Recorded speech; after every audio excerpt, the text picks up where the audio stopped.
trabajamos como Tenondeva filial Quindío, Facultad de Ingeniería y Justicia, Universidad Nacional de Asunción Peguave y Boejara Miriam, Bernardo Osorio, Ateneo de Tenondé, Ateneo de Lengua y Cultura Guaraní Javerí, Instituto de Formación Docente, Boejara Fuera, Ateneo Bajajoa, Ateneo de Fuera, de Maiterí y Bolivia.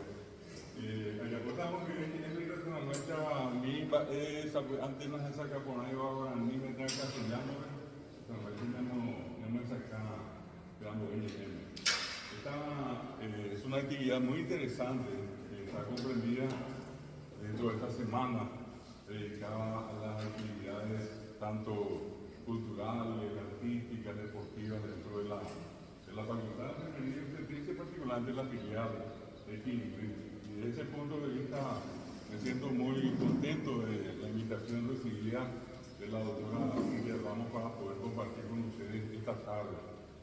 Soy profesor de la Facultad de Enfermería y Obstetricia, facultad, anteriormente instituto, doctor Andrés Barbero, y justamente este año tengo 38 años como profesor de la institución. 38 años, trabajo tanto en la carrera de enfermería como en la carrera de obstetricia.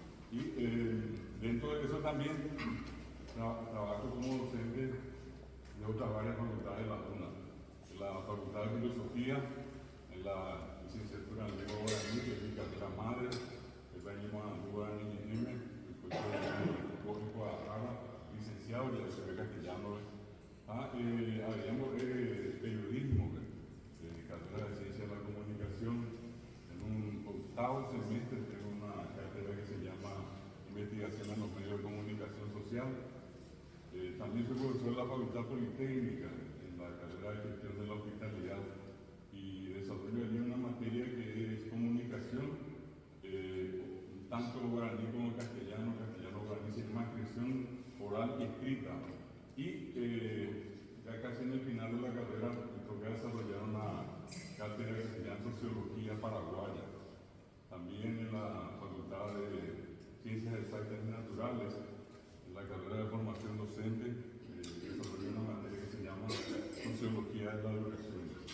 En fin, tengo otras actividades, pero paralelamente, digamos, ya a nivel nacional, en el Ateneo de Lengua y Cultura Guaraní, donde soy director general y donde hace años trabajamos acá con la profesora Miriam.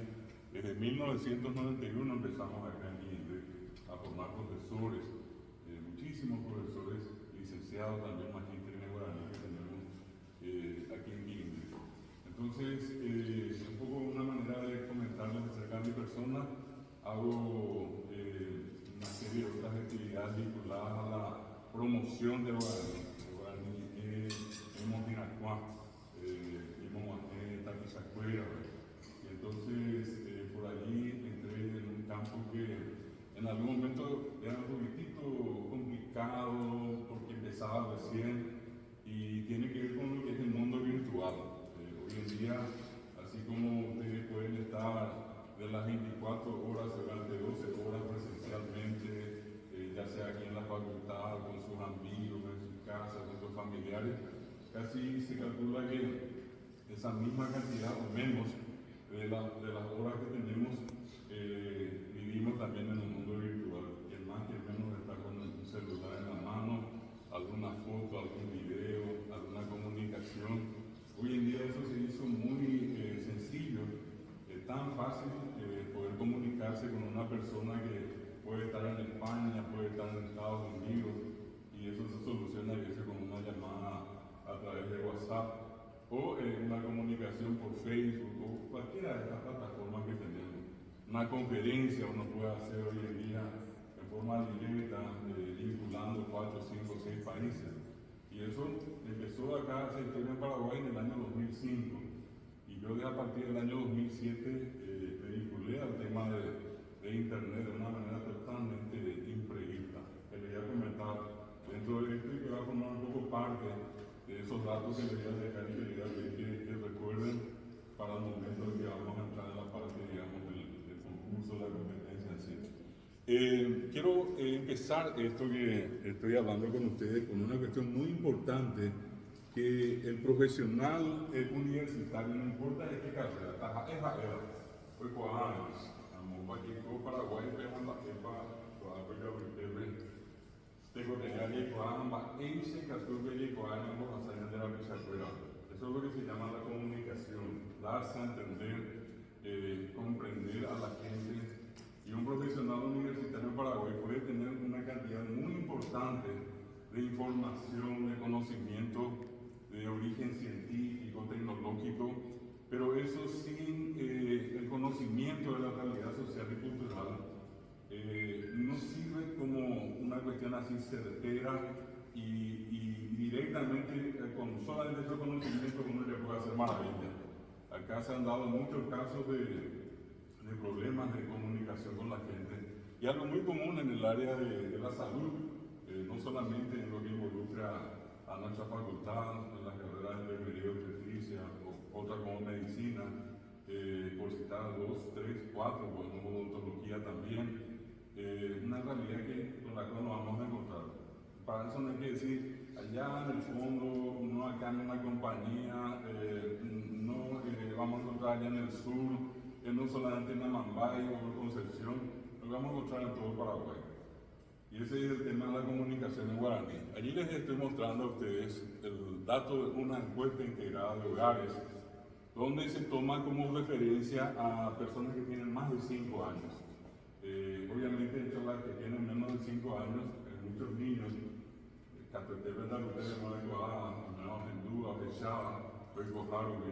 países están también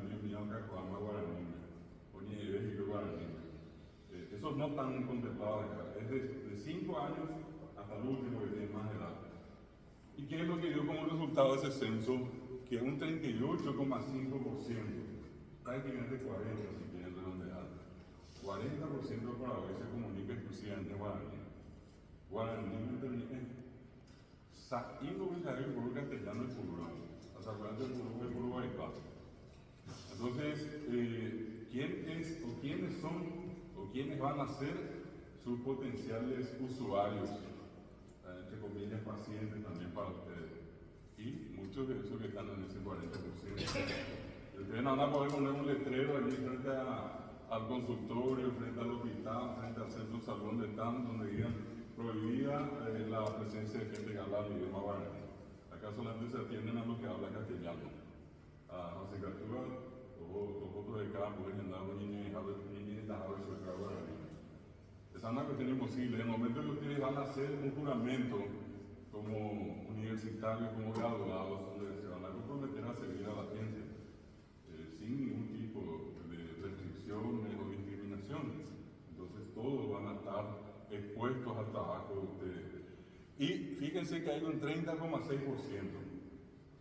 Pueden estar ustedes, puede estar acá las profesoras, de hecho yo estoy incluido en ese 30%. Yo suelo contar que yo nací en Asunción, por 3 meses mis padres estuvieron en Asunción, mi padre finalmente perdió un trabajo, un lugar donde trabajaba, y por las circunstancias muy complicadas, él con mi madre resolvió retornar a su valle, como le iba a Zapá, acá a Zapá un golpe de Yutí era el que estaba ahí arriba.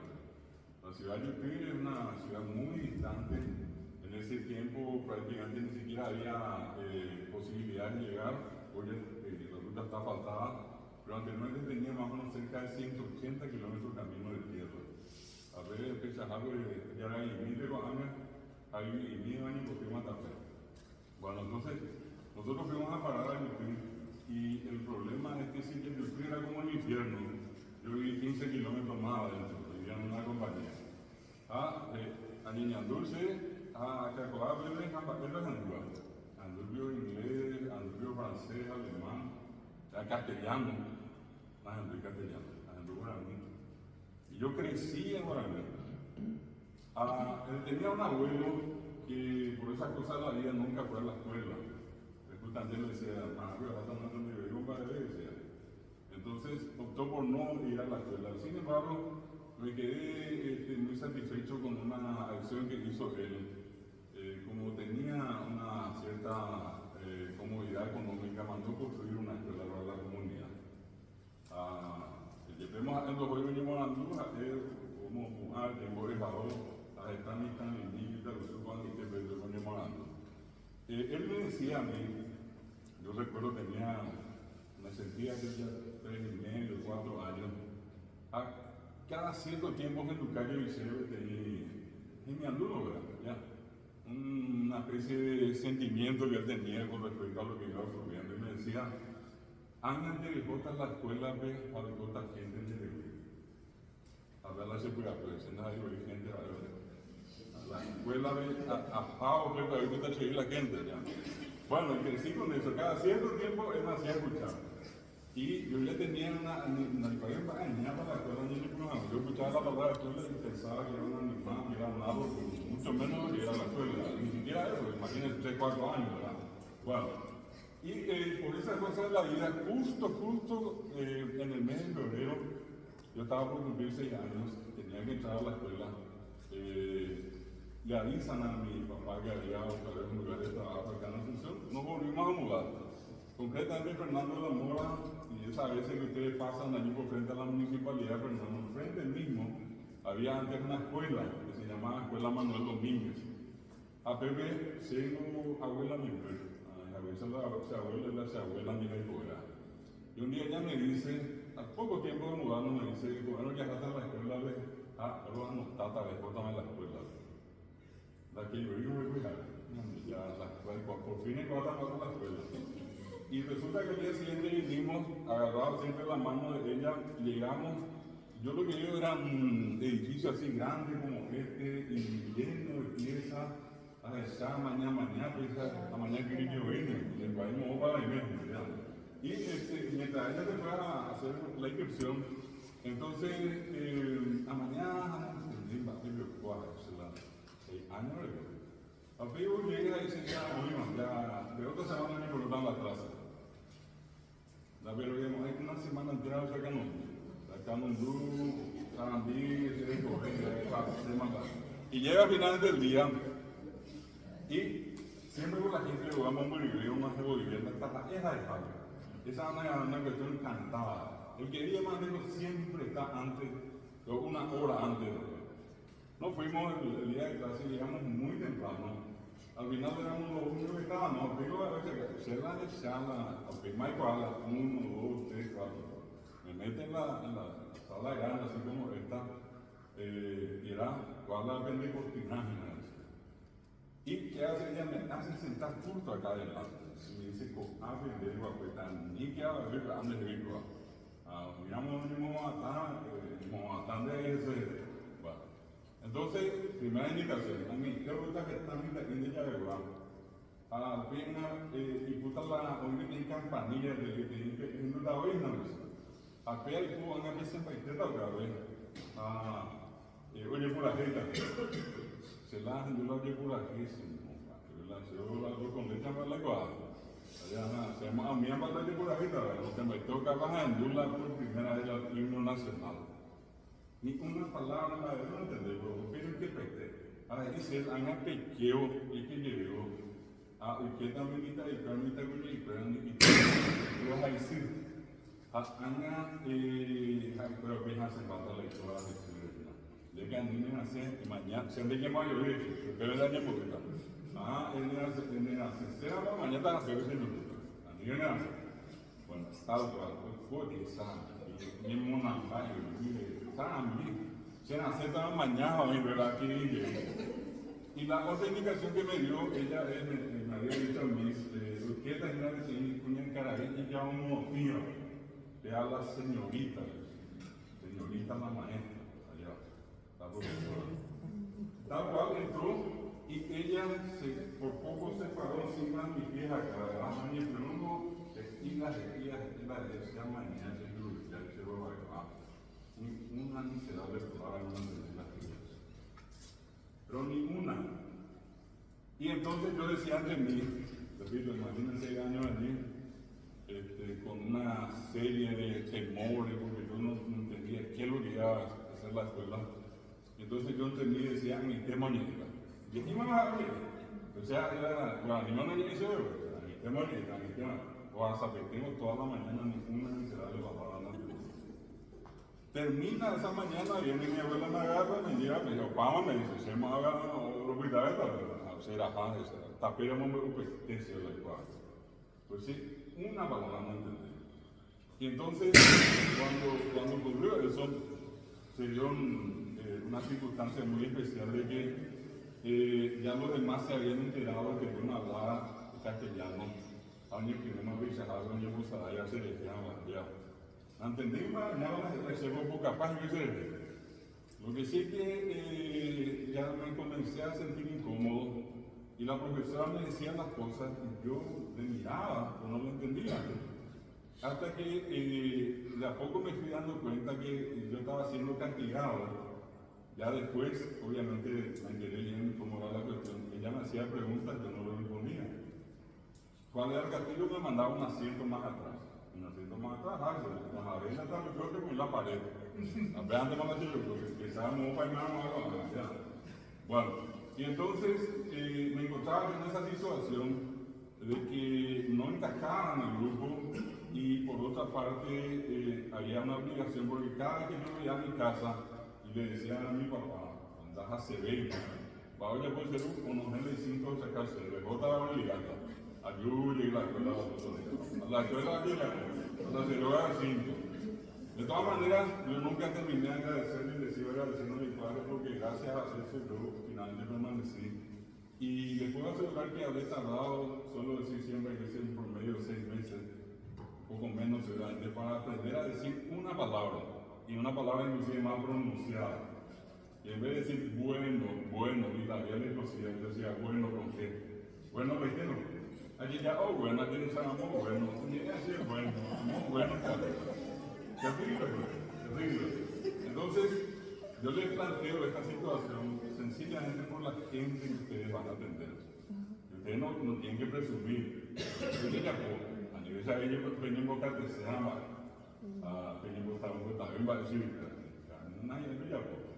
va a venir una mamá, y yo creo que acá la doctora y todos los que están trabajando en el ámbito de la enfermería, de la obstetricia, en el campo de la salud, saben, ustedes serán también los que ya están más adelantados en sus prácticas, va a venir y les va a referir el problema de su familia en guaraní.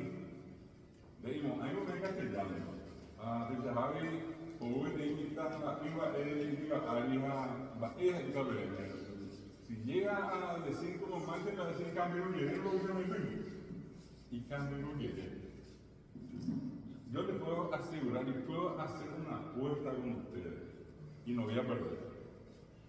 Y esa apuesta va a consistir en que ustedes me traigan una persona que sepa qué es en Paraguay gastroenteritis. Antes yo gastroenteritis tenía que ser yo mismo digo, la cama no tan mal. A ver, eso no va a cambiar. Véate, pero. Paraguay se conoce no conoce la gastroenteritis.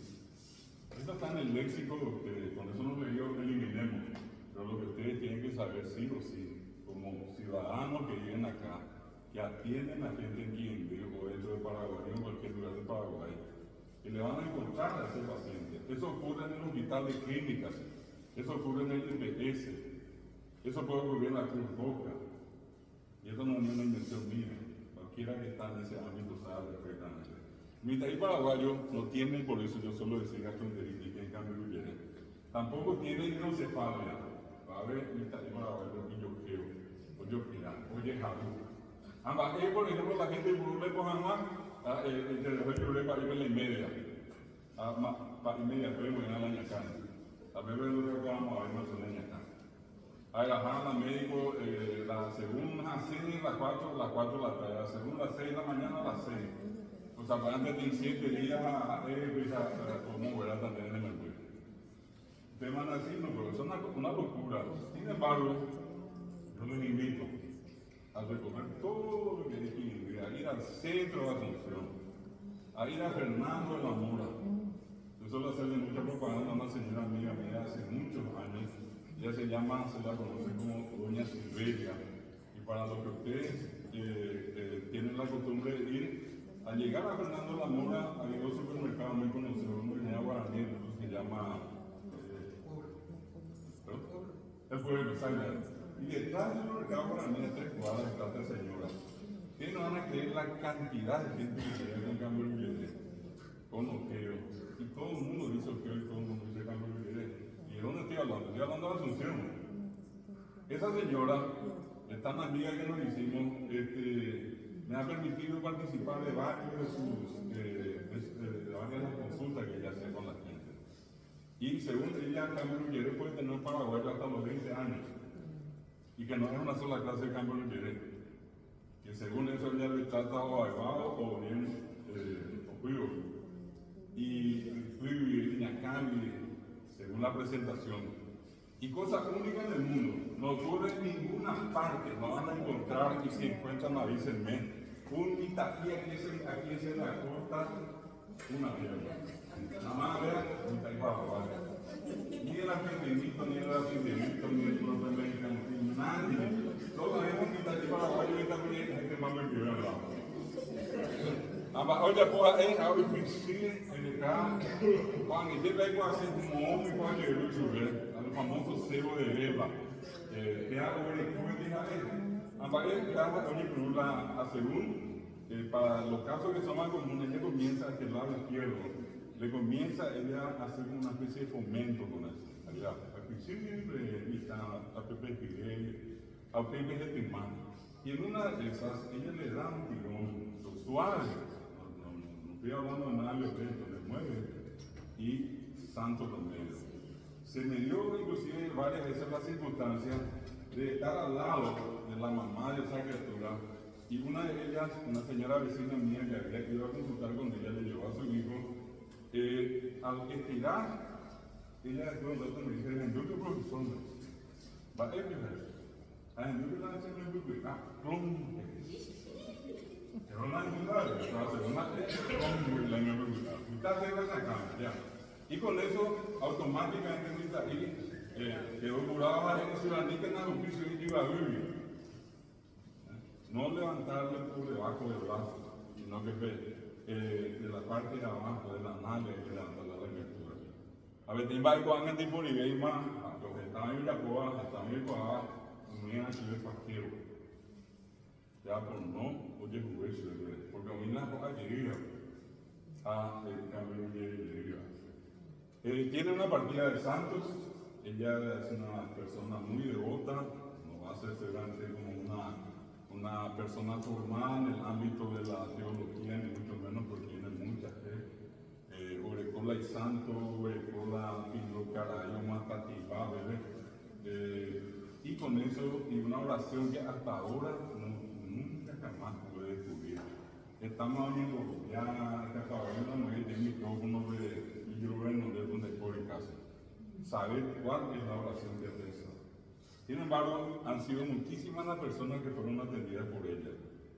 Estoy contando esto porque forma parte de una realidad. Esto no es ficción, esto ocurre acá y ocurre en Asunción. En el barrio más caro de Asunción, Villamorra, un famoso médico, don Ramón.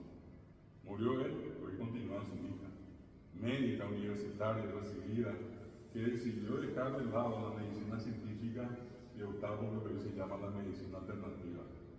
Yo tuve a mi madre que muy joven tuvo que operarse de la piedra en la vesícula. Y cuando eso no había los equipos, ni la tecnología, ni las técnicas quirúrgicas que hoy se conocen. Y le habían hecho un boquete lava a mi mamá. Ahí me tengo un año, entonces, hace terrible. Y a poco tiempo de, ya, entre comillas, estar curada, vuelve a sentir los dolores. Va a hacer unos análisis y el médico le dice, parece que no le sacamos todas las piedras y tenemos que volver a operarla. Ya. Nunca, prefiero la muerte. Prefiero la muerte, ¿no? Hasta que siempre ocurre eso, estamos en Paraguay y ese es el peso de la palabra de una vecina, de la comadre, de la abuela, de la mamá, tiene mucho peso. Y le dice esta persona a mi mamá, vete de Ruiz de la moneda, te combina. De allí, una semana entera, se la habla, y cartón y aquí la al lado de la mula. Hasta que abrajarse al lado de la mula. Yo fui como un incrédulo, pero profundamente incrédulo. Cuando llegamos nos encontramos con una fila donde había más o menos 100 personas, nosotros éramos los últimos, vehículos, patadas, bueno, pero atendía rápido. Cuando ya nos íbamos acercando, entré por un pasillo y veo a la gente que estaba siendo atendida por Don Ramón, que tenía dicho sea de paso un anillo que nunca me vio, con el que él tocaba el agua. Detrás de él, dos tachas. Y la gente que llegaba ahí recibía el líquido de los dos tachos, toditos. No era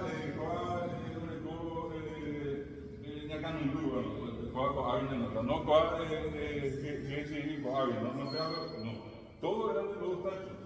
Y cuando nos íbamos acercando, finalmente le toca a turno a mi mamá, que nunca jamás estuvo allí, que nunca jamás habló con él. Y cuando entra ella y se acerca a él, hasta ahora me acuerdo que él le dice a mi mamá, Baico y Itapuara. Mi mamá se cae de palo. No me va a jugar la cinta por abajo. De entrada, Baico y Itapuara. Eso lo que fue santo en el medio. Pues ya, muy casi acá, el tema hoy en el cámara. Le atiende y mientras le estaba hablando acá, yo estaba allí a 2 metros. De golpe da la vuelta y me dice, ¿de dónde llegó bien ese? No sé dónde llegó, no, ¿dónde llegó bien ese? Hablando de Lloroviéramos, cuando y cómo es. Bueno, es cierto, es una primera indicativa, pero no, Llorovía estaba en continuar, donde Lloroviéramos era, a veces no ya era. Bueno, está Lloroviando, de Guaguamón, le da 1 litro de agua de los 2 tachos. Y ustedes pueden creer que desde ese día, casi por 30 años, mi mamá nunca más me dijo me duele la tengo dolores en el vientre de la vesícula. Hasta que le volví a tomar, le volví a llevar el mismo remedio, los mismos 2 tachos. Yo no digo que él sea certero, que él sea médico, que él haya curado, pero la cuestión es que en la práctica yo me di cuenta de eso. Eso no, ellas dicen que eso es algo que me tocó vivir a mí. Entonces nosotros nos vamos a encontrar con mucha gente de esa clase. Y hay mucha gente que sigue yendo para ser atendida con ese tipo de médicos o médicas. Y repito, eso pueden estar acá, pueden estar en cualquier otro lado. Ese 30,6% que les contaba yo recién, incluye a mucha gente que aprendió primero guaraní y después aprendió castellano. Finalmente yo hablo bien los 2 idiomas, de hecho enseño los 2 idiomas, pero lo que quiero decirles a ustedes es que mi idioma materno sigue siendo guaraní. Ahora yo como dejar a banquete, mi señora es de Piribehuí y las veces que nosotros viajamos, estamos solos, hablamos guaraní. Y los 2 hablamos completamente castellano, pero hay algo que siempre nos refiere a guaraní. Y es una cosa que no tiene explicación cuando se trata de la lengua más perseguida en la historia de la humanidad. Pero guaraní yo bajar y te ina yo estaba más orando o iba que te ina yo guaraní más y te venía yo. Fíjense ustedes que si sumamos 38,5 en que solamente habla guaraní más ese 30,6 tenemos prácticamente un 70% del Paraguay que habla y entiende guaraní. Es mayoría, no es la minoría. Me hace saber, pero ya hay curubeta de guaraní. Y esa es la razón por la que ustedes tienen que conocer. Por ese médico, por ese enfermero o enfermera, por ese obstetra o la obstetra o obstetra, uno todo sin falta tiene que tener esos conocimientos. Le voy a dar un dato más de cómo esto pudo haber sido tan importante en un momento que hace poco nos tocó vivir a todos. Empieza la pandemia y el doctor Jorge Llull, que es el director del Hospital de Clínicas, un gran amigo de hace muchos años, al poco tiempo él me llama y me dice, David, tenemos un enorme problema, una cantidad impresionante de gente con COVID viene acá y resulta que toda la información que tenemos está en castellano. La mayoría de los que están viniendo con problemas son personas que hablan guaraní. ¿Será que podemos ayudarnos en esto y si ustedes con su equipo pueden hacer las traducciones? Porque la gente no sabía, muchas veces eran tapabocas. apenas de un reconocer guaraní, apenas la población WhatsApp de guaraní, que durante todo el tiempo de la pandemia se iban pasando informaciones en guaraní a la gente que tenía COVID en el hospital de clínica. Después de eso, en otra reunión me dice que cuando teníamos que hablar con un va a decir el ascensor, miembro mitando y guay, estamos con mina va a ascensor, ya eso se fue a guaraní.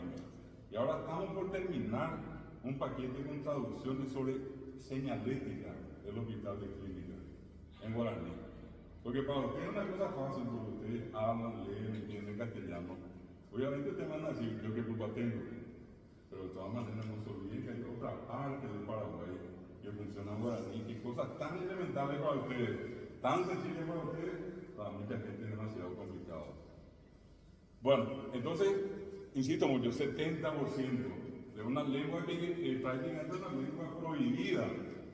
Y voy a ir un poquitito hacia atrás para señalarles lo siguiente. Dentro de este mismo, antes de eso, en este mismo periodo de tiempo en que nos tocó a todos participar del censo, el censo reportó este último, donde somos 6.109.000 habitantes en Paraguay, 150.000 habitantes, no se olviden, 150.000 habitantes son indígenas. De los 150.000, aproximadamente 100.000 indígenas hablan guaraní. Los demás hablan otras lenguas que no se parecen a guaraní. Insisto, de 150.000 aproximadamente 100.000 hablan guaraní. Pero somos 6.109.000, eso quiere decir que casi 5 millones de la población paraguaya sigue hablando guaraní. Pero son solamente 100.000 indígenas hoy que hablan guaraní. En otras palabras, los dueños originales de la lengua están muriendo, pero la lengua guaraní hoy es hablada por una población que ya nada tiene indígena. Los que estamos acá y hablamos guaraní, ya no tenemos un papá, una mamá, un abuelo, una abuela que sea nativo indígena en Paraguay. Probablemente 4 generaciones atrás, todavía no fuera más de uno le tocaba familia indígena. Pero hoy día eso prácticamente desapareció. Sin embargo, insisto, el 70% sigue hablando. Y el 1,1 si quieren, de Paraguay es población indígena que habla guaraní, siendo dueños de la lengua. Allí están, por ejemplo, los Huigá, están los Panita Bequená, están los Aba Guaraní, están los Baché. Y en el Chaco están dos etnias, una que se llama Guaraní Ñandeva y otra que se llama Guaraní Occidental. Son 6 grupos indígenas que hablan, 6 etnias indígenas que hablan guaraní. Después están los otros indígenas que hablan otros idiomas que no se parecen en nada a guaraní. Probablemente ustedes, porque yo suelo ver acá, en una ocasión visto acá en Quilindé, en la fiesta patronal, el 10 de agosto, a algunos macá viniendo acá a vender su artesanía, indígenas macá. Y los macá, por ejemplo, hablan un idioma que no es guaraní. Es tan diferente al guaraní, que es como que yo le digo a ustedes en Paraguay, se habla guaraní, se habla castellano y el macá que se parece al ruso. Así de diferente. Bueno, pero ellos son ¿cuántos? Ellos son 2.500 personas. 2.500 no es casi nada. Pero hay otros grupos que están en situaciones mucho más complicadas. Por ejemplo, allí en la frontera con Argentina y Bolivia hay una comunidad indígena que se llama Ñuy. Ellos son en este momento 260 últimas personas. Y en esta sala parado, yo les aseguro que hasta acá, donde se habla 2, acá vamos a entrar 260 personas en este cuadro. Y va a sobrar todo esto. 160. Pero otra vez más delicado que ellos son los chamacocos, que están al norte, en la frontera con el Brasil, el río Paraguay, el Brasil. Y ellos son 180 últimas personas. Que inclusive tomaron la drástica decisión de no multiplicarse más. A partir del año 2000, ellos entraron en un proceso tan angustiante, tan mal se han sentido ellos, que resolvieron ya no multiplicarse. Biológicamente, seguramente si ustedes vieron esa parte del estudio de la biología, se dice que para que una especie tenga más o menos un equivalente a 150 años de vida, 150, se requieren 15.000 parejas. A 15.000 de sexo masculino y femenino, 30.000 en total. Acá yo estoy hablando de 180 alumnas personas, ni siquiera 1.000. Amma eu vou dar aqui para mim, mas não vai ter ainda. Já tu veio a minha PNP já a PNP vai ir a tua a PNP já o super o mano vamos a e na música tem 30 máximo años hacia adelante para que desaparezca. Y se va a producir lo que se llama un etnocidio, porque no es solamente una muerte física, también es una muerte cultural. Entonces, este punto que les estoy mencionando, que hoy en Paraguay el guaraní es hablado por el 70% de población que ya no es nativa indígena, y que solamente el 1,1% es población nativa indígena hablante guaraní, por naturaleza. Pero ese restante, el 69%, ya no es población nativa indígena. Seguimos hablando, y les decía, con una característica muy especial, lengua prohibida. Me hace tan linda que estoy cogiendo mis niñas hablando de turco cuando mi terre de Andini y una cosa tan ajena era que hasta no hace mucho tiempo el guaraní siempre se vinculaba con la gente tabla y la gente campaña. Entonces, la olla por la gente tenía hambre y la castellana. Atravesaba Valle de Oro, le llaman la castellana, pero la guaraní han ido donde hay años, campesinos, donde está. Sin embargo, todos esos prejuicios fueron cambiando. Y hoy en día tenemos un guaraní que está demasiado bien posesionado. E imagínense, gracias a acá la doctora Silvia, poder hacer una charla